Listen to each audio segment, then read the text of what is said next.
Hi, Greg St. Aubin and Julie Sullivan here, and we're your team at the Illinois State Capitol in Springfield. And we just wanted to give you a quick update on a legislative proposal that was a pretty big battle for us during the spring legislative session. And that has to do with what to do about the glut of vacant and abandoned properties that are out there as a result of our ongoing foreclosure crisis. You know, local governments already have very broad powers to deal with property owners who fail to secure and clean their properties. Cities will go onto the properties, clean and secure, and then file a lien to collect their expenses.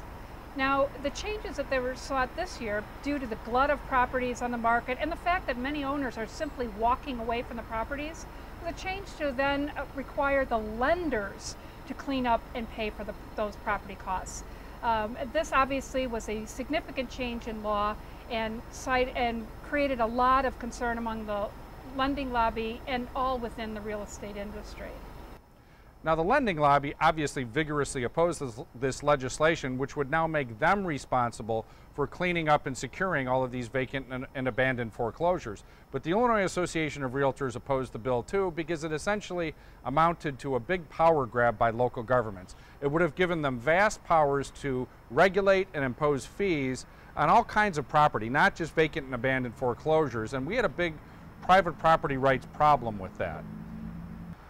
Well, right at the end of the spring session, with the end of session lurking and the proponents were unable to pass a bill over our objections, they came to the negotiating table and we were able to secure some very important protections and limitations in this legislation. Among the changes that we were able to secure, a commitment by the proponents not to fund this or other solutions with a transfer fee on distressed property buyers, which some within the lending lobby had proposed.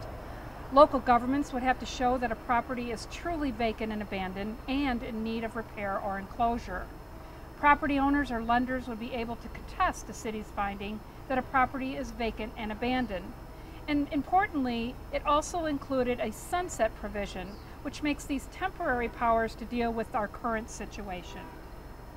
You know, one other provision that's in this bill that would be really significant if this bill does get moved in the fall veto session is a provision that greatly shortens the judicial foreclosure process if a property is deemed by a court to be abandoned. And there's a list of standards in the bill which are required to establish a property as abandoned.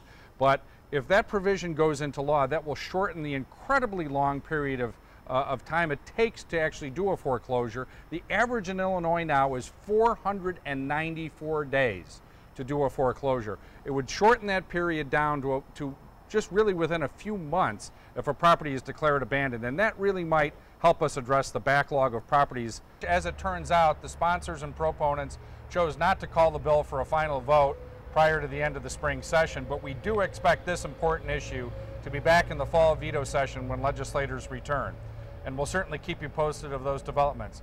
But please feel free to call or email Julie or I if you have any questions on this or any other issue. And thank you for your interest, and please stay involved, support RPAC, support those calls to action, because we need your help to win over at the state capitol. Thanks again.